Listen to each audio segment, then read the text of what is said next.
Bismillahirrahmanirrahim. Assalamualaikum warahmatullahi wabarakatuh. Alhamdulillahi wa kafa. Wassalatu wassalamu ala rasulillahil mustafa wa ala alihi wa sahbihi wa man wafa wa ba'd. Saudara-saudariku dimanapun Anda berada, alhamdulillah bersyukur pada Allah subhanahu wa ta'ala sampai detik ini kita masih diperkenankan oleh Allah meningkatkan ibadah di bulan Ramadan, baik siam, qiyam, interaksi dengan Al-Quran, dan ibadah-ibadah lain yang mengiringi kesungguhan kita untuk meningkatkan takwa di hadapan Allah Subhanahu wa ta'ala. Semoga seluruh ibadah yang telah kita tunaikan sampai detik ini diterima oleh Allah Subhanahu wa ta'ala sebagai amal soleh yang diikhlaskan hanya kepadanya. Saudara-saudariku, di antara paket ibadah yang menyempurnakan keutamaan Ramadan adalah ibadah qiyam Ramadan. Salat yang ditunaikan di malam-malam Ramadan setelah salat Isya berjamaah beserta kelengkapan sunnahnya. Qiyam ini menariknya diisyaratkan oleh Nabi Sallallahu Alaihi Wasallam. Selain memiliki keutamaan serupa dengan siam yang ditunaikan dari mulai fajar sampai dengan maghrib, juga diindikasikan membuka gerbang kemuliaan malam Al-Qadar. Demikian tersirat dalam hadis-hadis Nabi Muhammad SAW. Ketika Nabi memberikan keserupaan dari uraian keutamaan qiyam dengan siam, hanya berbeda diksi qiyam dan siam saja. Ketika menyebutkan di Kitabul Iman misalnya, Sahih Al-Bukhari, nomor hadis 38, subtopik yang kedua, Kitabul Iman, nomor hadis 38. Dinukil dari Nabi SAW, beliau bersabda, "Man sama Ramadhana imanan wa ihtisaban, ghufira lahu ma taqaddama min dzambi." Siapapun yang mampu menunaikan puasa Ramadan dengan penuh keimanan, kesungguhan untuk membenarkan segala perintah Allah Subhanahu wa ta'ala, dilakukan dengan ikhlas, berharap kemuliaan, pahala dari Allah Subhanahu wa ta'ala, dan melakukan introspeksi dalam ibadahnya, maka berpeluang diampuni seluruh dosa-dosa yang pernah ia kerjakan sampai detik puasa itu. Menariknya, dengan apresiasi yang serupa, dengan balasan yang sama, tanpa berbeda sedikit pun kalimatnya, hanya berbeda diksi untuk menunjukkan penunaian ibadahnya.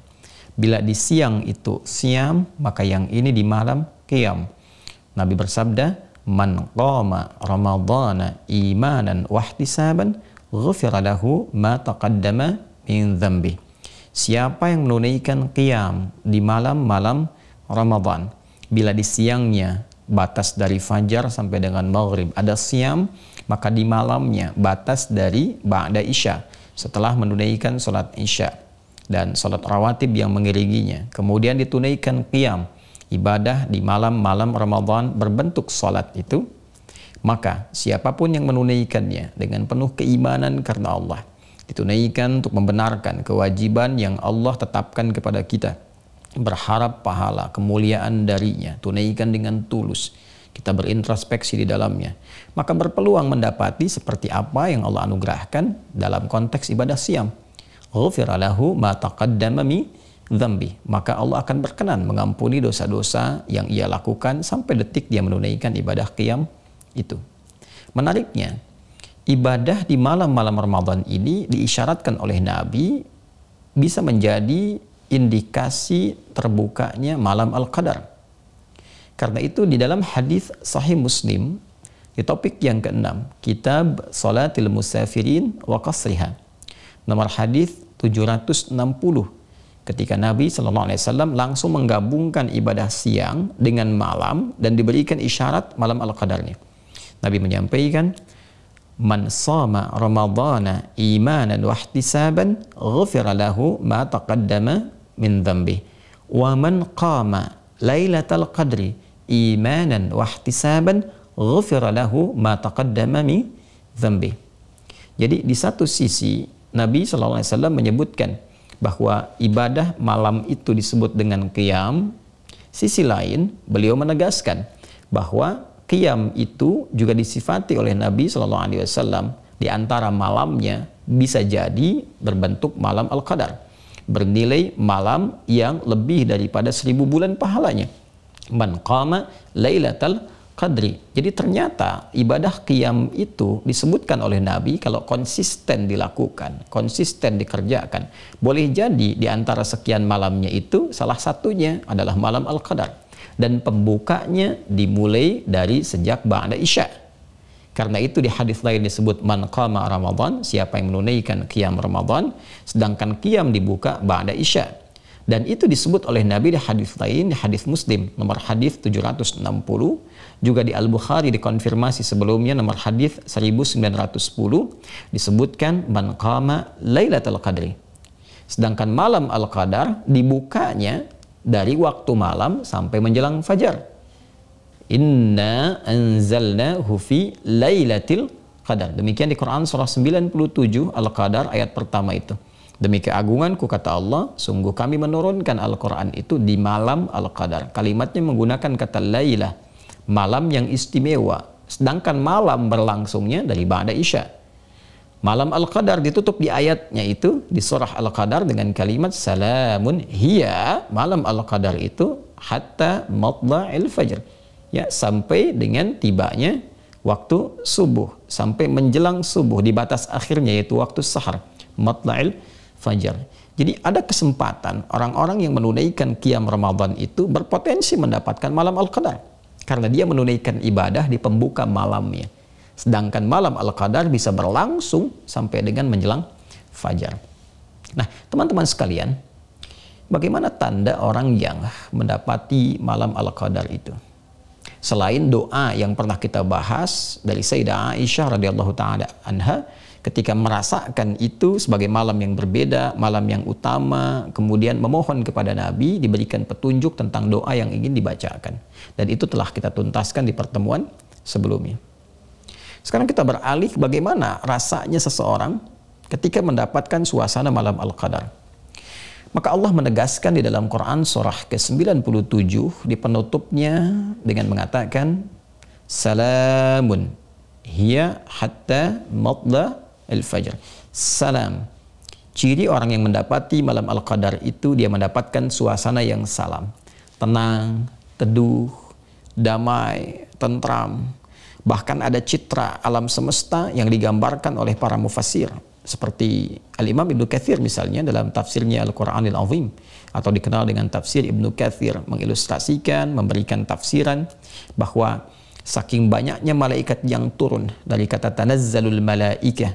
Ya, tanazzalul malaikatu warruhu fiha. Itu saking banyaknya malaikat yang turun. Ya, sampai bumi ini menjadi padat. Ya, saking padatnya suasananya menjadi tenang. Tidak terlampau panas siangnya, malamnya juga tidak terlampau kemudian terasa dingin yang berlebihan, kan? Atau cuacanya terlampau tidak enak, tenang suasananya enak, damai, tentram. Jadi alam dicitrakan dengan tenang, suasana kebatin juga enak, nyaman, dan turunan-turunan yang lainnya yang memberikan kesan ada pengaruh ke dalam jiwa yang teduh, enak, dan damai. Sesuatu yang dikerjakan dengan tenang, ada pengaruh kepada jiwa, nyaman, tentram, itu dalam bahasa Arab disebut dengan tarwihah. Jika dikerjakan berkali-kali untuk mendapatkan kedamaian kepada jiwa itu, ketenangan kepada roh, maka jamaknya berbentuk tarawih. Menariknya, para ulama memberikan nama qiyam itu yang ditunaikan di malam-malam Ramadan dengan nama tarawih.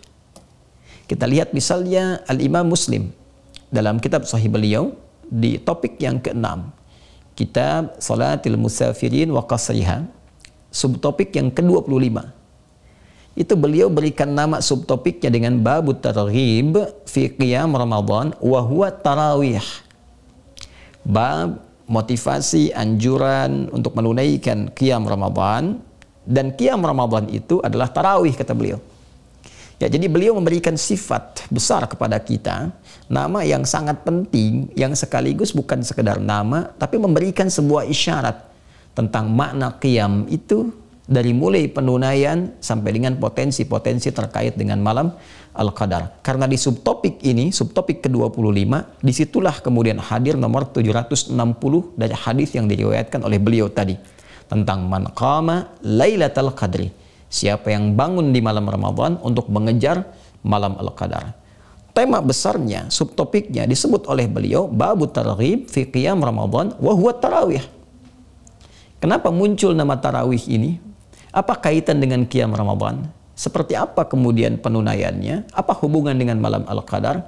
Ini yang coba ingin kita tekankan.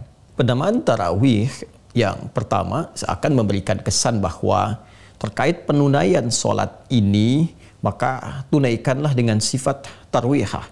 Seperti diketahui bahwa tarawih jama' dari kata tarwihah, sesuatu yang ditunaikan secara santai, rileks, dan memberikan pengaruh kepada jiwa, memberikan pengaruh kepada roh, karena asal dari kata tarwihah itu infinitif awalnya, kalau diambil bahkan kata bendanya itu kembali kepada roh, kan? Rawaha yurawwihu tarwihan, kemudian sifatnya tarwihah, jamaknya tarawih. Jadi kalau kita ingin tunaikan qiyam Ramadan ini, salat yang dilakukan di malam-malam Ramadan ba'da isya itu dan paket sunnah rawatibnya, maka tunaikanlah dengan penuh ketenangan, santai, rileks, sehingga memberikan pengaruh kepada roh, ketenangan kepada jiwa. Ditunaikan dengan baik, imam yang bagus, bacaan yang benar, dan duduk di antara sela-sela jeda setelah salam itu dengan nyaman, dengan tenang. Di pertemuan yang lalu kita bahkan belajar doa yang disampaikan dari Nabi SAW yang ditalkinkan pada Sayyidah Aisyah radhiyallahu taala anha. Allahumma innaka afuwwun karim tuhibbul afwa fa'fu anni. Keadaan santai, tenang, nyaman, dan memberikan dampak ketenangan kepada roh, kedamaian kepada jiwa, itu yang disebut dengan tarwihah. Jamaknya disebut dengan tarawih. Di solat ini diberikan kesan nama dengan tarawih, dikuatkan oleh Al-Imam Muslim di topik yang ke-6, subtopik yang ke-25 dengan penekanan babu targhibi fi qiyami Ramadan wa huwa tarawih, bab motivasi, anjuran kuat menunaikan ibadah qiyam Ramadan, yaitu tarawih, memberikan kesan bahwa qiyam Ramadan itu tunaikan dengan tenang, ya, sehingga ada dampak kepada jiwa, ketenangan kepada hati. Sisi yang lain, kaitan dengan malam Al-Qadar juga memberikan kesan kepada kita bahwa di antara tanda dapatnya seseorang malam Al-Qadar itu yang dimulai ibadahnya di pembuka malam, yaitu qiyam Ramadan atau yang disebut dengan tarawih, itu memberikan kesesuaian pesan antara diksi tarawih dengan salam. Salamun hiya hatta matla al-fajr. Tarawih, salam, tenang, damai, nyaman, tentram. Semesta pun tenang, diri kita pun nyaman, tentram, hatinya nyaman, tenang. Dan tarawih itu sifat yang ditunaikan berkali-kali untuk mendapatkan tarawihah, ketenangan kepada jiwa. Jadi satu sisi memberikan kesan bahwa sholat yang ditunaikan tenang, tidak buru-buru, nyaman, ada getaran pengaruh kepada jiwa. Sisi lain seakan memberikan kesan kepada kita bahwa orang yang mendapatkan malam Al-Qadar itu, dia berlatih dengan banyak menunaikan sholat. Cirinya adalah dia mendapatkan salam, latihannya dengan tarawih, memberikan pengaruh kepada jiwanya. Jadi kalau orang sholat malamnya, qiyamnya itu ditunaikan dengan benar, sesuai sifat tarawihnya, itu akan ada satu kesamaan gelombang, kesamaan frekuensi antara sholat yang dia tunaikan, pengaruhnya kepada hati, dan feeling, insting kuat untuk bisa mendapatkan nilai rasa perbedaan dari malam ke malam, sehingga bertemulah chemistry malam Al-Qadar yang disebut dengan salam, dan usaha insan beriman yang disebut dengan tarawih. Tenang bertemu dengan tenang sehingga ada rasa yang didapatkan di situ. Nah, nilai inilah yang dibaca oleh Sayyidah Aisyah radhiyallahu taala anha dengan menyampaikan pada Rasulullah, "Ara'aita law alimtu ayya lailatul qadri ma aqulu fiha." Ya Rasulullah, bagaimana pendapat Anda sekiranya aku merasakan bahwa malam ketika aku qiyam itu malam yang aku rasakan sebagai malam Al-Qadar. Bagaimana bisa diketahui bahwa itu malam Al-Qadar? Salah satunya ada satu kesamaan rasa antara penunaian qiyam dalam tarawih, tenang, nyaman itu dengan kata salam yang melekat pada suasana malam Al-Qadar. Dari sinilah kemudian penting kita menyadari bahwa Syariat ketika menuntun kita beribadah dengan ketentuan tertentu, syarat tertentu, aturan tertentu, bukan sekedar memberikan satu aturan yang ketat skala legal formal, tapi lebih daripada itu ingin memberikan sebuah kesan yang dalam, rahasia yang besar, bahwa di balik penunaian ibadah itu selalu ada makna. Dan bersyukurnya pada Allah Subhanahu wa taala, penamaan populer dengan nama viral tarawih bukan sekedar memberikan isyarat sholat yang ditunaikan di setiap malam Ramadan, tapi juga pintu gerbang guna memaknai sejatinya kemuliaan malam Al-Qadar. Tarawih, salam. Semoga keduanya menyatu dalam jiwa kita, berlatih setidaknya sampai malam-malam ini, sehingga dapat merasakan ketenangan, kedamaian, ketentraman, yang boleh jadi suasana itu bersamaan dengan salamnya suasana malam Al-Qadar, yang bisa kita isi dengan peningkatan doa terbaik kepada Allah Subhanahu wa taala. Demikian yang dapat disampaikan. Semoga Allah menerima dan memberikan pemahaman kepada kita, dan dengan itu kita bisa mengimplementasikan dalam bentuk amalan terbaik yang semoga Allah meridainya. Allahumma taqabbal minna innaka antas sami'ul alim wa tub 'alaina innaka antat tawwabur rahim. Allahumma innaka antas salam وبينك السلام وإليك يعود السلام فحينا ربنا بالسلام وأدخلنا جنة دار السلام تباركت يا ذا الجلال والإكرام. اللهم ارزقنا نعمة التراويح. اللهم آت أنفسنا تقواها وزكها أنت خير من زكاها أنت وليها ومولاها. وصلى الله على سيدنا محمد وعلى آله وصحبه أجمعين. وآخر دعوانا سبحانك اللهم وبحمدك أشهد أن لا إله إلا أنت نستغفرك ونتوب إليك. والحمد لله رب العالمين. Assalamualaikum warahmatullahi wabarakatuh.